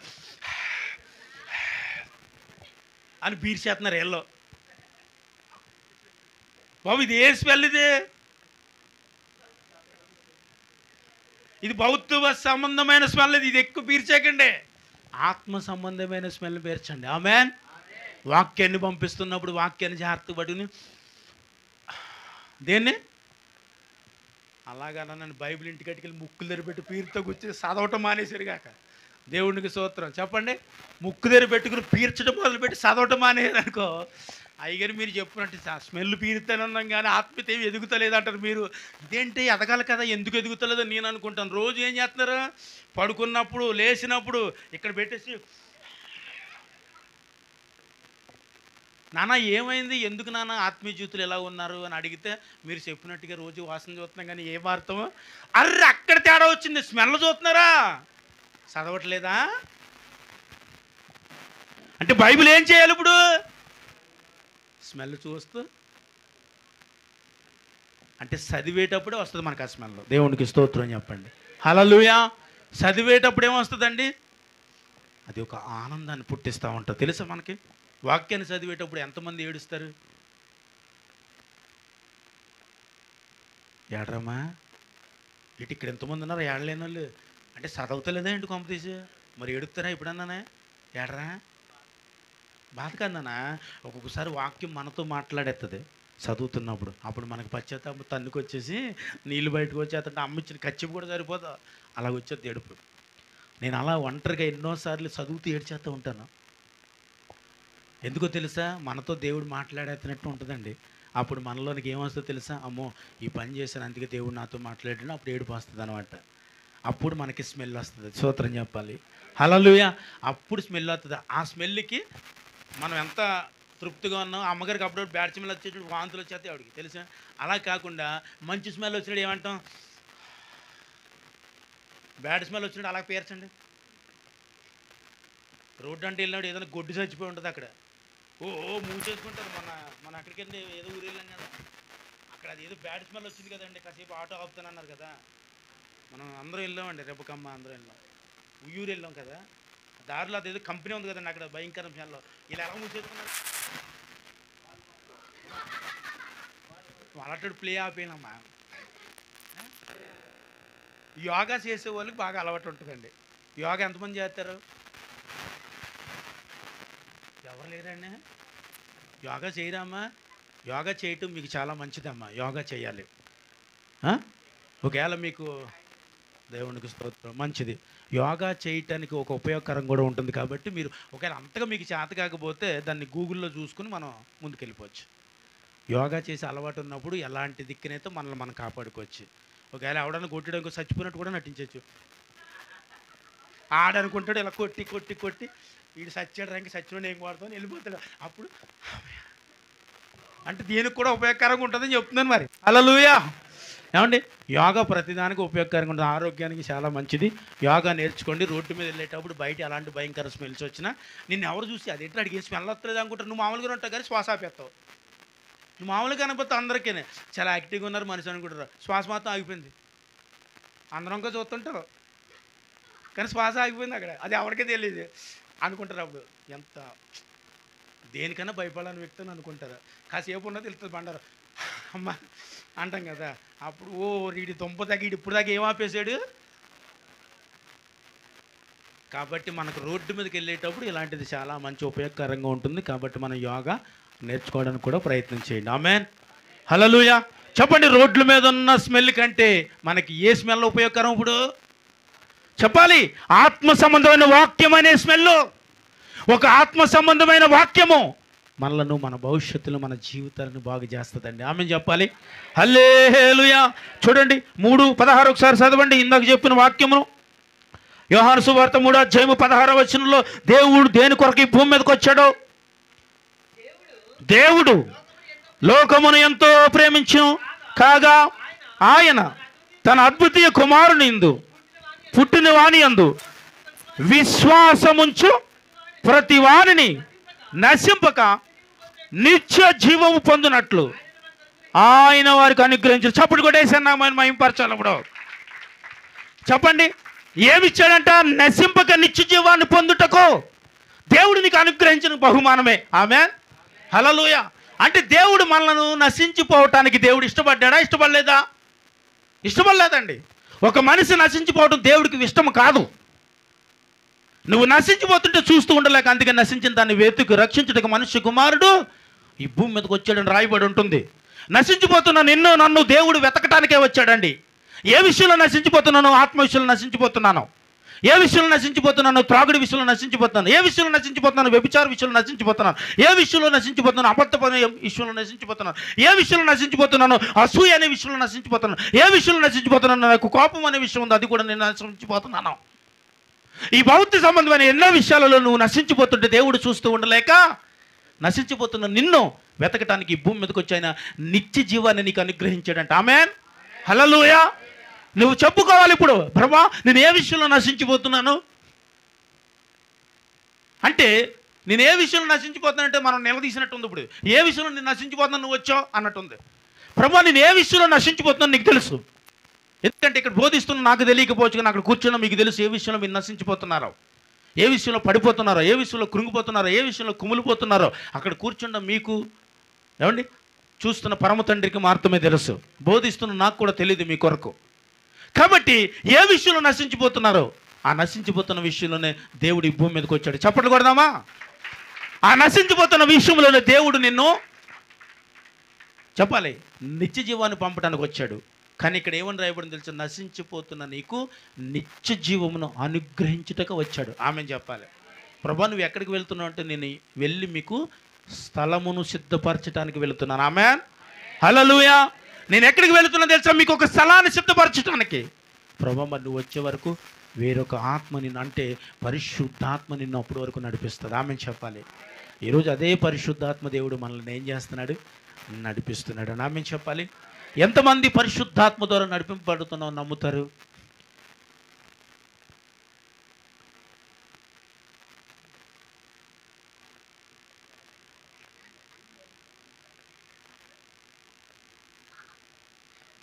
ఎంతమంది నడిపింపబడుతున్నాడు నమ్ముతున్నాడు అంటే అసలు కొంతమంది చెయ్యెత్తలని ఉన్నారండి. ఎర్రగా చూస్తే కళ్ళు చేతి ఎత్తున్నారు. అప్పుడు వారికి ఇంకా పరిశుద్ధాత్మ నడిపింపు లేదనమాట. కాబట్టి నా మీద కోపగించుకోకండి మరి. దేవునికి స్తోత్రం, హల్లెలూయా. అది కాదండి బాబు, పరిశుద్ధాత్మ నడిపింపంటే ఏంటో తెలియక నేనేం చేయలేదు. తెలియకైతే మారలేదు, తెలిసి ఎత్తకపోతే. పరిశుద్ధాత్మ దేవుడిని మనం ఏం చేస్తున్నామండి? ఆయన నిన్ను నడిపిస్తున్నాడు, నువ్వు గుర్తించలేకపోతున్నావా? ఆయన నడిపించడం అంటే ఏంటో తెలుసా అండి? మనల్ని గద్దించటం. ఆమె ఏం చేస్తాడు? గద్దిస్తాడు. ఎప్పుడు గద్దిస్తాడు? ఎప్పుడు గద్దిస్తాడండి? తప్పు చేస్తున్నప్పుడు గద్దిస్తాడు. తప్పు చేయకపోతే దేవుడు మనల్ని ఎందుకు గద్దిస్తాడు? తప్పు చేయలేనప్పుడు కొడుకుని తండ్రి గద్దిస్తాడా? బుద్ధి ఉందా లేదా, ఎందుకు అలా కూర్చున్నావు అంటాడా? కూర్చున్నవాడు దగ్గరికి వచ్చి తండ్రి అంటాడా అండి? ఎందుకంటాడు? ఆడు మంచిగా కూర్చున్నాడు, ఆడు ఏ తప్పు చేయట్లేదు, ఎందుకు తిడతాడు? వాళ్ళ బాబు వచ్చి బుద్ధినే తిడతాడండి వచ్చి. ఎందుకంటే వాడు మంచిగా ఉన్నాడు కాబట్టి దేవుని స్తోత్రం అనుకుంటాడు. తప్పు చేస్తే తిడతాడు. పరిశుద్ధాత్మ నడిపింపబడేవారు తప్పు చేయకుండా వారిని వారు కాపాడుకుంటారు. ఆమెను చెప్పండి, హల్లెలూయా. చెప్పండి, మనల్ని మనం కాపాడుకోవటానికి ఏం కావాలి? ఇప్పుడు మనకి ఏం కావాలమ్మా? పరిశుద్ధాత్మ నడిపింపు కావాలి. ఆమెన్, హల్లెలూయా. పరిశుద్ధాత్మ మనతో ఉన్నప్పుడు మనలను ఎట్టి పాపం వైపు ఎట్టి తప్పు వైపు వెళ్ళిపోకుండా అది మనలను నడిపిస్తూ కాపాడుతూ ఉంటుందంట. ఆమె చెప్పాలి, హల్లెలూయా. అది మనల్ని ఏం చేస్తుందండి అంటే, ఒక్కోసారి నేను తప్పు చేసినప్పుడు నాకు మరి పరిశుద్ధాత్మ లేడంటాడండి. ఉన్నాడు. మరి ఎందుకండి తప్పు చేశాను? గద్దించాడు. మరి ఎందుకంటారు జరిగింది? నువ్వు వినలేదు, అంతే కదండి. పరిశుద్ధాత్మ దేవుడు గద్దించాడు. తప్పు చేస్తున్నావు అని అడిగినప్పుడు ఏంటి ఎవరో మాట్లాడుతున్నట్టు ఉందండి, నేను అనుకుంటానండి అక్కడికి వెళ్తాను తప్పు చేయకూడదని, కానీ ఎవరో అనిపిస్తుంది కదా. అనిపిస్తున్నట్టు దానికి అర్థం ఏంటి తెలుసు? నువ్వు వెళ్ళొద్దు, తప్పు చేయొద్దు, పాపం చేయొద్దు అని ఆల్రెడీ దేవుడు మాట్లాడుతున్నట్టు ఎవరో అనిపించిందండి నాకు, కానీ నేను పట్టుకోలేకపోయాను అంటే దానికి అర్థం ఏంటి తెలుసా? ఆ మాటను మనము తిరస్కరించి పరిశుద్ధాత్మను నెట్టివేసి వెళ్ళినట్టు. ఏం చేసినట్టు? ఒక మంచి పని చేసేటప్పుడు మనం ఎవరిని ఆపరు. తప్పు చేసేటప్పుడు ఒక మనిషిని ఆపుతారు. ఆపేటప్పుడు ఏమంటావు? నువ్వు పక్కన అంటారా? చెప్పాలండి స్పీడ్గా అంటారా? పక్కన నువ్వు, నీకు తెలీదు. నీకు తెలుసా? ఎందుకంటే నువ్వు తప్పు చేస్తున్నావు కాబట్టి అంటే అక్కడ అర్థం ఏంటంటే వాళ్ళు కొట్లాడేసుకుంటున్నారు. వాళ్ళు కొట్టేసుకుంటుంటే ఒక మధ్యవర్తి వెళ్ళి పాపం ఏం చేస్తాడు? వాడిని ఎందుకు విడదీయాల్సిన అవసరం అక్కడ? వదిలేచ్చుగా. ఎందుకంటే వాళ్ళు తప్పు చేస్తున్నారు కాబట్టి విడదీస్తున్నాడు. నీకు తెలియదు, వదిలే. నీకు తెలుసుంటే ఎందుకు ఆ పరిస్థితి ఆ పన్ను చేస్తున్నావు? అక్కడ ఒక మనిషి దెబ్బలాడేటప్పుడు ఒక మనిషి ఆపుతుండే దానికి అర్థం ఏంటంటే నువ్వు తప్పు చేస్తున్నావు. ఇప్పుడు ఒక మనిషి పాపం చేసేటప్పుడు పరిశుద్ధాత్ముడు కూడా ఇలా గద్దిస్తాడు. అప్పుడు మనం అలాగే పరిశుద్ధాత్మ దేవుని అనేక మార్లు తిరస్కరించి నెట్టివేసి ఒక మనిషి తప్పు చేస్తారు. పరిశుద్ధాత్మ దేవుడు ఎందుకు తెలుసా? ఆయన ఏడుస్తూ ఏం చేస్తారంటే కన్నీళ్లను రక్తపు బిందులుగా చేశాడంటే మీరు చేసి చూడండి. అలా ఎన్నిసార్లు మీరు ఏడిస్తే కన్నీళ్ళు రక్తంగా వస్తుంది? ప్రార్థన చేసేటప్పుడు కన్నీళ్ళే సరిగ్గా రావు మనకి. కానీ యేసుక్రీస్తు ప్రభు ఏడుస్తుంటే కన్నీళ్ళకు బదులు రక్తం వస్తుందంట. రక్తమును కారుస్తూ ఏడుస్తున్నారు ఆయన.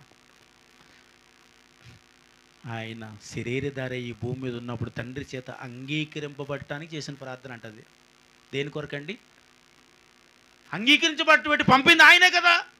ఇదేంటి ఆయన పంపాడు, మళ్ళీ నేను ప్రార్థన చేసుకోవడం ఎందుకు? ఆయన తీసుకెళ్తాడు, ఇష్టమైతేనే, లేకపోతే మానేస్తాడు అన్నాడండి యేసుక్రీస్తు ప్రభు. ఎందుకంటే ఎవరు పంపిస్తే వచ్చాను? తండ్రి నన్ను పంపించాడని చెప్పాడు కదమ్మా. మరి తండ్రి పంపించాడు కాబట్టి ఇతను ప్రార్థన ఎందుకు చేయటం? మళ్ళీ ఆయనే తీసుకెళ్తాడు కదా. కానీ ఈయన అంటున్నమాట ఏంటి తెలుసా? శరీరధారే ఉన్న రోజులలో ఏం చేశాడంట? కన్నీరు విడిచి ప్రార్థించి ఆయన చెప్పండి అంగీకరించబట్టాన్ని చేశాడంట.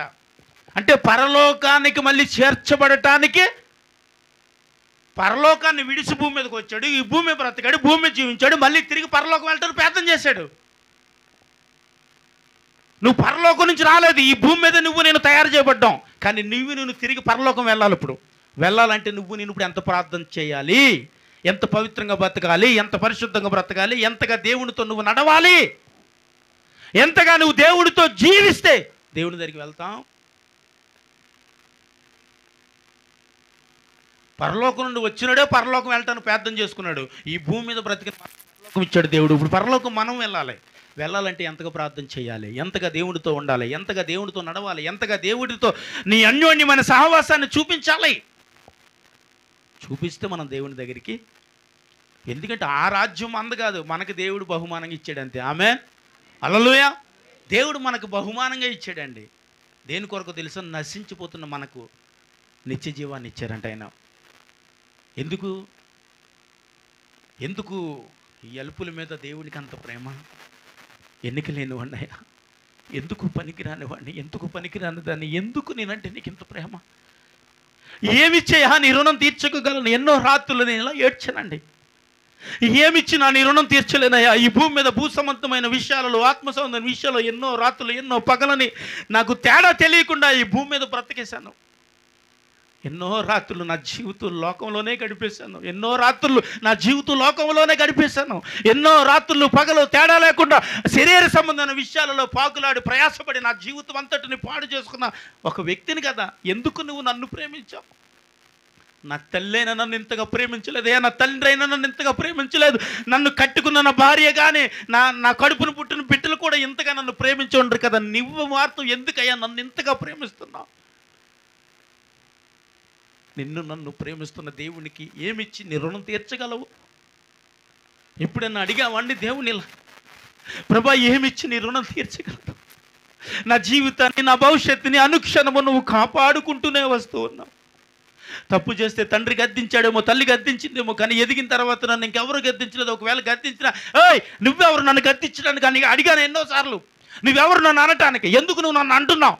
నా ఇష్టం, నా డబ్బు, నా బలం, నా శక్తి, నా ఆరోగ్యం, నా ఇష్టం, నాకు కావాల్సినట్టుగా నేను బ్రతుకుతాను అని ఎన్నోసార్లు కుటుంబాన్ని తిరస్కరించాను, నిన్ను తిరస్కరించాను. అయినను నువ్వు నన్ను ప్రేమించి భూమి మీదకి వచ్చి నా కొరకు మాత్రమే కన్నీళ్ళు విడిచావు. ఎందుకు ప్రభువా? అయినా నువ్వు నా కోసం పరలోకాన్ని విడిచి భూమి మీదకి వచ్చావు. ఎందుకయ్యా? నేను యోగ్యుని కాను, యోగ్యురాలని కాను ప్రభు. అయినా సరే నా కొరకు ఈ భూమి మీదకి నీవు వచ్చావు. ప్రభు ఈ భూమి మీదకి వచ్చి మనల్ని యోగ్యులు కాకపోయినా, పనికిరాని వాళ్ళని కాకపోయినా, ఎన్నిక చేయబడలేకపోయినా, నువ్వు మార్గంలో సరిగ్గా నువ్వు నడవకపోతున్నా, అనేక మార్లు పడిపోతున్నా, త్రుట్టులు వెళ్ళిపోతున్నా, దిగజారిపోతున్నా, ఎన్నో మార్లు పరిశుద్ధాత్మ దేవుడు నిన్ను నన్ను ఏడుస్తూ నీ కొరకు నా కొరకు ఎన్నో మార్లు ఆయన మనల్ని బలపరుచుతూ నడిపిస్తున్న దేవాది దేవుడు. నువ్వు యోగ్యురాలవని కాదు, నువ్వు యోగ్యుడవని కాదు. ఆ యోగ్యత మనకి లేదు. ఎందుకంటే ఆయనకి ఎందుకు నేను ఇంత ఇష్టమో చెప్పనా? ఆయన చేతుల మీద తయారు చేయబడ్డాం కాబట్టి. చప్పట్లు కొట్టేసాను మనం మైంపరచండి. చెప్పండి, ఎందుకు దేవుడు ఇష్టపడ్డాడండి? ఆయన చేతులతో ఆయన స్వరూపమందు మనలను తయారు చేసుకున్నాడు కాబట్టి. ఇదిగో చూడుము, నా అరచేతిలో నిన్ను చెక్కి ఉన్నాను అన్నాడు. ఆమె చెప్పాలి. పచ్చబొట్లు వేయించుకుంటారు. ఎంతమంది వేయించుకున్నారు? ఇక్కడ ఎవరన్నా వేయించుకున్నారా? పచ్చబొట్టు ఎందుకు వేయించుకుంటామండి? దాని కొరకు ఒక వారం వాక్యం చెప్తాను ఏందా అంటే, వారిని ఎక్కువగా ఇష్టపడితేనే ఎంచుకుంటారు కదా. ఇప్పుడు దేవుడు నీ పేరు చెక్కుకున్నాను అన్నాడు అంటే, ఇప్పుడు దేవుడు నిన్ను ఇష్టపడ్డా లేదా? ఎంతమంది అనుకుంటారు దేవుడు నన్ను ఇష్టపడుతూ పెట్టండి, నేను తిరిగిపోతున్నా, నేను తాగుపోతున్నా, నేను వ్యభిచారిని, నేను పాపని. ఇదేంటండి బాబు, తాగొస్తేనే మా ఆవిడ నన్ను ఇంట్లోకి రానెత్తలేదు, తప్పు చేస్తేనే మా ఆయన నన్ను ఊరుకుంటలేదు. వాళ్ళ చేతుల మీద ఏమున్నాయంటే పచ్చబొట్టు ఉన్నాయి, వేయించుకున్నారు వాళ్ళు. కానీ అప్పుడప్పుడు ఏం చేస్తున్నారు వీరు? తిరస్కరిస్తున్నారు. కానీ దేవుడు నిన్ను తన అరచేతి మీద నిన్ను చెక్కేసుకున్నాడు అంట. స్తోత్రం చెప్పాలి. హల్లెలూయా. తన అరచేతి మీద నిన్నేం చేశాడు? చెక్కుకున్నాడు. ముద్దు వచ్చే వరకు వెతుకుని ముద్దాన్ని ఎక్కడ వేసుకుంటా అన్నాడు తెలుసా? సంకన పెట్టుకుంటాను అన్నాడు. ఆమెను చెప్పండి. హల్లెలూయా. ఇంకెంతకన్నా గొప్ప తండ్రి నీకు ఎక్కడైనా ఉంటాడా, దొరుకుతాడా? ఇదేంటండి, మా అమ్మ ఎత్తుకుంది కదా, మా నాన్న ఎత్తుకున్నాడు కదా, నన్ను పెంచారు కదా, నన్ను పెద్ద చేశాడు కదా, తర్వాత దించేశారు కదా. ఆయనే ఉండేటట్టు ముద్దు వచ్చే వరకు ఎత్తుకుంటాను అంటున్నాడు. అంటే నీ వయసు అంతా అయిపోయిన తర్వాత కూడా సంకన వేసుకుంటాను అంటున్నాడు. ఆమేన్. హల్లెలూయా. ముద్దు వచ్చే వరకు ఏం చేస్తానంటే సంకన పెట్టుకుంటాను అన్నాడు. అంటే దానికి అర్థం ఏంటి? ఎంత వయసు అయిపోయినా నేను సంకన ఎత్తుకుని మోస్తాను అంటున్నాడు. ఇప్పుడు మీ అమ్మను మీ నాన్న మోయమానండి. ఆదాము గారు, మీ అబ్బాయిని మీరు ఇప్పుడు మీ అబ్బాయి ఎత్తుకోమారండి మిమ్మల్ని. అవసరమైతే మీ అబ్బాయిని మీరు ఎత్తుకుంటారు, కానీ మీ అబ్బాయిని నేను ఎత్తుకోలేరు. అంటే అంత వయసు అయిపోయినప్పటికీ, ఎంత వృద్ధాప్యం వచ్చినా ఆయన కంటికి మనం ఎలా ఉన్నామంట చెప్పాలి. చిన్న పిల్లలుగానే ఉన్న స్తోత్రం అని చెప్పాలి. ఇప్పుడు హల్లెలూయా. ఆయన కంటికి మనము చిన్న పిల్లలుగానే ఆయన తయారు చేయబడినప్పుడు ఎలా ఉన్నాం అలాగ ఉన్నామంటే అంతే ఆయన చేతికి. కాబట్టి ఎత్తుకుని ముద్దాడుతున్నాడు. ఆమేన్, హల్లెలూయా. ఏం చేస్తున్నాడండి? మనల్ని ఎత్తుకుంటున్నాడంట, ముద్దాడుతున్నాడంట. ఎందుకంటే ఆయన చేతులతో మనం తయారు చేశాడు కాబట్టి నశించిపోతుంది. ఆయన చూస్తూ ఉండలేక మన కొరకు ప్రాణం పెట్టాడు. ఆమె చెప్పండి, ఎందుకు ప్రాణం పెట్టాడండి? ఇప్పుడే చెప్పాను, ఆయన చేతుల మీద మనల్ని తయారు చేసుకున్నాడు కాబట్టి. ఆయన చేత్తోని ఆదాముని ఎలా చేశాడండి? ఎలా చేశాడు ఆదాముని? మట్టి తీసి చేశాడు కదా, తన పోలిక చొప్పున చేశాడని ఉంది కదా. మరి తన చేసుకున్న బొమ్మ పాడైపోతుంటే పోతే బాగానే తను అంటాడా? చెప్పాలండి, పోతే బాగానే ఇంకో బొమ్మ చేసుకుంటాను అన్నాడా? ఆ బొమ్మను ఏం చేశాడండి? ఇప్పుడు వరకు మనందరము విస్తరించడానికి కారణమైంది. దేవునికి స్తోత్రం, హల్లెలూయా. కాబట్టి తన చేతులతో మనం తయారు చేయబడ్డాం కాబట్టి పాడైపోతూ ఉంటే చూస్తూ ఉండలేక ఆయనే పరలోకాన్ని విడిచి, నాన్న నేను కిందకి వెళ్తున్నానంటే, ఎందుకు రా బిడ్డ అన్నాడు తండ్రి. నాన్న నేను తయారు చేయబడిన నా బిడ్డలందరూ నశించిపోతున్నారు డాడీ అంటే. నశించిపోతే వాళ్ళు చేసిన తప్పులు బట్టి పాపాలు చేసి ఆ పాపాలను బట్టి వాళ్ళకి ప్రాయశ్చిత్తం ఇస్తున్నాను కదా అన్నాడు. ఎవరు? తండ్రి. ఏం చేస్తానంటే, అరణ్య ప్రయాణం ఎంతమందిని నాశనం చేస్తున్నా చూసావా? ఎందుకు చేస్తున్నాను? వ్యతిరేకంగా తిరిగిన ప్రతిసారి గడ్డ పట్టుకుని బతిమాలతం ఏంటి? వాళ్ళకి తగిన శిక్ష విధించాలి. అందరినీ శిక్ష విధించుకుంటూ పోతే నిన్ను నన్ను స్తుతించుటకు ఎవరు ఉండరు. అది నేను తయారు చేసుకున్నవారు కాబట్టి వారు నశించిపోకూడదు. కాబట్టి ఏం చేస్తానంటే పరలోకి వెళ్తే నీకు నాకు సంబంధం ఉండదు. సరే భూమి మీదకి వెళ్తాను. వెళ్ళిన తర్వాత అంగీకరించబడటానికి నేల మీదకి వెళ్ళిన తర్వాత, భూమికి వెళ్ళిన తర్వాత నా ప్రయాసం పడతాడు. అందుకనే తండ్రితో ఏం చేశాడు? పోట్లాడి నీ కొరకు నా కొరకు ఏది విడిచొచ్చాడు చెప్పండి? కోట్లాది దూతలు పరిశుద్ధుడు పరిశుద్ధుడు పరిశుద్ధుడిని కొని ఆడబడుతున్న సింహాసనమును, తండ్రిని, పరలోకమును, అన్ని ఘనతలను విడిచి ఘనహీనమైన స్థితిలో ఈ భూమి మీదకి వచ్చాడండి. ఆమేన్, హల్లెలూయా. అన్నిటిని విడిచి ఎన్నిక లేని వాడిగా ఈ భూమి మీదకి వచ్చి ఎన్నుకోలేని మనలను ఆయన ఎన్నుకొని మనల్ని తయారు చేస్తూ, ఒక్కొక్కరిని సిద్ధపాటు చేస్తూ, ఒక్కొక్కరిని ప్రార్థన యోధులుగా, ఒక్కొక్కరికి యుద్ధాలు చేయవారు, ఒక్కొక్కరు పరిశుద్ధాత్మ పేరులతో దేవుడు పనిచేసేవారుగా ఆయన తయారు చేస్తూ దేవుని రాజ్యానికి తయారు చేస్తూ చెప్పండి కొట్టాలా?